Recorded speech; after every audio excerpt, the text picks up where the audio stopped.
Hi everyone, this is my Draw My Life. So everyone asked for this. My life is not very interesting, but yeah, Chloe Morello, Draw My Life. Right, so these are my parents, and just a little thing to remember, anytime I draw this Elvis hair, it means it's my dad, because I always thought he had Elvis hair. That's my mum. She had long blonde hair before she had me, and everyone said she looked like Marsha from the Brady Bunch. My mum is so beautiful, and my dad was really handsome. I mean, he is still handsome, but he's like 70 now, so he's an old version of handsome. My dad's Italian, and he immigrated here when he was a kid, or I think a teenager actually, and my mum is Australian. So yeah, I've got two different sort of nationalities in me that I find very influential. So that's my dad hitting on my mom, and she didn't actually say that. They love each other. And they're still together. They're in a de facto relationship, so yeah. Okay, 1990, this is when I was born, and this is my mom at the hospital. And I'm pretty sure I was a fairly small baby, but as you see when I draw this, I had a really round head, and mum used to call it, or told me that everyone said I had a bowling ball head. So, I mean, as you can tell now, I've got a fairly big head, especially a very big forehead. And I don't know who I got that from, probably my dad. He's got a very big forehead actually. But you know what they say, that's like a sign of intelligence. So, ta-da! There I am! Gosh, and there's the head. Oh, that's so funny. Yeah, so that's me born. I was a really cute little baby, you know, brown hair. It was fun. Not that I remember it. But yeah, we lived in a really small town, by the way. Small town with a population of about 16,000 people on the coast of New South Wales. That's my dad, and my mom's coming up in a second. He always used to wear this red checkered shirt, and I always used to think that he was really tall, but obviously as I grew up I realised he wasn't that tall. That's my mum. I'm drawing her with big boobs and big hips because she has a really nice feminine body, and I always looked up to it. And this is the motel. So we own a motel, and this is where I grew up. That's me as a toddler. Oh my gosh, that's so scary. So basically, we were really busy. When you own and run a motel, you like live there, and you don't have really much time to do anything for yourself or do things as a family because someone always has to be there. So I had a good time there. I mean, it was fun because there was always new people coming through, and I'd like play with the kids that stay at the motel and everything. But we didn't really have much time to do things as a family. And then in 1992, my little sister came along. Her name's Ellie, and we were really different, and we didn't really get along. I was really feminine, and actually I was 2. I wasn't 3. I know how old I was when Ellie was born.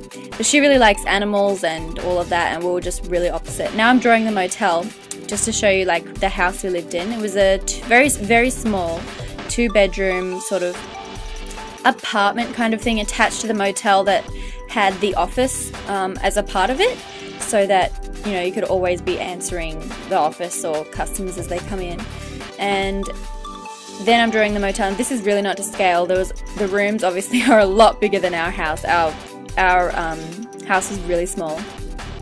But I used to like play around the motel, but sometimes I wasn't allowed to if it was too busy in case I got run over or something. But it was fun. It was good. Now, who's this? Oh, this is me. This is me as a little girl. I had like a bit of a bob cut, and I always used to wear these frilly socks with black Mary Janes, and I don't remember that dress. It's just a typical child dress. Oh, and this is my best childhood friend, Zoe. We used to be called Zoe and Chloe. Well, that's our names, but it's just funny that they rhyme. And we were really good family friends with Zoe, and she was my best friend. She always used to go barefoot. She was like a wild child. Really loved animals, and I was such a little bitch. Like, I can't believe what a shit little kid I was. And I didn't share, and poor Zoe, like, we used to play games, and she'd come to my house, and I'd be like, it's my house, so I get the pretty princess dress. And then I'd go to her house and play, and I'd be like, I'm the guest, so I get the princess dress. I was such a little, like, a bad little kid, but I think that I'm a lot better than that now. Anyway, that's my sister. She likes animals and, like, playing around naturally. She loved animals, like, insane. She used to pretend to be, like, you know, donkeys and stuff. It was so funny. And I really liked makeup, and we were really opposite. We used to fight a lot and bite each other and stuff, but now we're really good friends, so it's okay. Now, because we used to stay at the motel, like we lived at the motel and we didn't get much time off, we used to, I guess, I don't know how it worked, but we, I guess, saved up all of our holiday time and used to go on a big holiday. We went 3 times in a row to America, and this is the RV that we had. It was a big brown one. We called it Bessie, and that's my dad driving and me waving in the back. We went all over the US, Canada, Mexico, like all over, even up to the top, like Alaska and stuff, and those are really good memories, but I was only 6, 7 and 8 at the time, so I don't have much memory of it.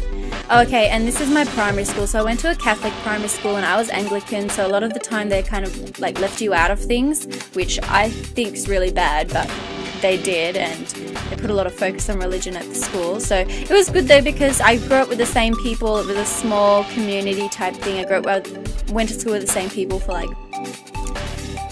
10 years or something like that, until I moved to Canberra, which is what's happening now. So at age 15, my sister was 13 and about to go into high school, and my parents said that we think we're going to take Ellie to a good school, and I kind of got dragged along because by that time I was going into year 9 and I wasn't very academic, but I was just kind of wandering around not knowing what I wanted to do. I really liked sort of Harry Potter at this time, and Legally Blonde, and like I used to get obsessed with random things. I just had no idea what I was doing.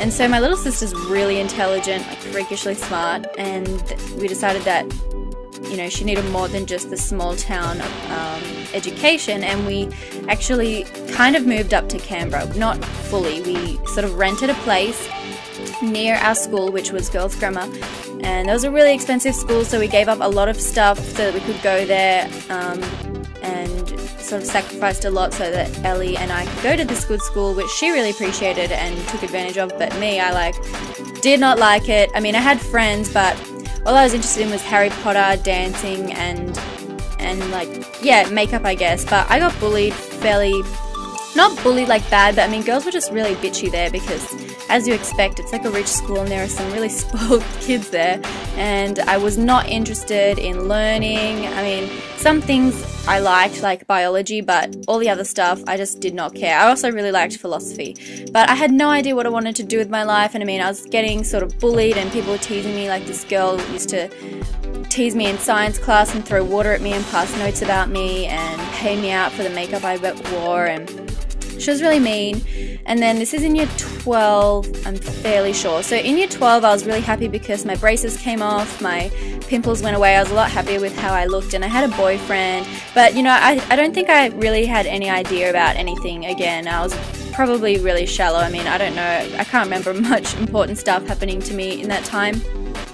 So that this girl was really mean to me because I was friends with her ex-boyfriend. God, I really am so annoyed at that. She like spread rumors about me, and she almost got kicked out of school right before we did our final assessment because of she was like sending me threatening messages and stuff, and the police almost got involved. So it's like far out. I had a lot of trouble with them, but I used to really stand up for myself, so it was okay.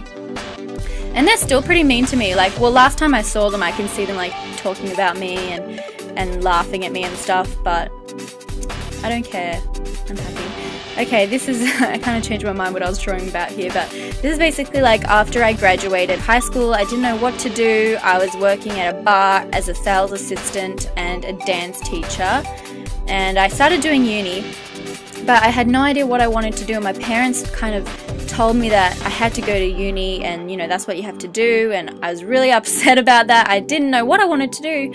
I thought I might as well just work or maybe go overseas, although I had no money, and I got really depressed at uni, and 9 months later I dropped out because I'd gotten depressed. I had really big problems with an ex-boyfriend of mine and had some health issues, and it was just really bad. And then I dropped out and I was working really hard, and I decided, and Mum was really supportive in this, I decided to do makeup because by this time I was like obsessed with YouTube and really wanted to just learn makeup, not necessarily become a makeup artist, but I wanted to be better at it. So I decided, I was going to go to makeup school, and I did it for fun. And so I learned a lot of things, although not as much as what I say I learned from YouTube, but it was fun, like going to the class and doing what I loved every day. I made heaps of friends and built up my kit, and I was working as a professional makeup artist for a little while. But something happened and I couldn't finish my course. Like right at the very end when we were about to hand in our assignments, something happened and I had to move back to the small town that I was from to work at the motel, and it was because something bad had happened and I had to leave there, and I just never ended up. I mean, you'll see, I just kind of lost it when I went back to the small town. So this is me back in the town I'm from. I was working at the motel, I got really bored, I was poor, I was lonely, all my friends moved out of the town, I was depressed, so all I did was pretty much, you know, check people into the motel and watch YouTube. And that's when I decided to, or I just started sort of uploading videos to my channel, and it made me a lot happier. I mean, I had already had a bit of a following because I actually uploaded videos like in 2008 and stuff, just to enter contests. And just being on YouTube, I mean, getting the feedback and the response, the positive comments, it was really good because I was so lonely there and I didn't have really any human contact except with my brother and my parents. And finally, after a few months, I'd built up, you know, quite a following, maybe 10,000, 20,000 followers on YouTube, and then I moved back to Canberra where I lived with my friend Carolina, my Brazilian friend. I absolutely love her. She's so good. Beijos. And I worked at a shop, a bar, and I taught dance, belly dancing. I used to work from 9 AM till 3 AM in the morning. Some nights it was absolutely horrible. But I decided I need a real job. Like, I was 20. How old was I? Yeah, 20, and I decided I just needed a proper job with a salary, and yeah. And here I'm introducing you to my amazing boyfriend, Jack. We've been together for 2 years now. In a few months will be our 2 year. Like 1 month actually, next month. Cool.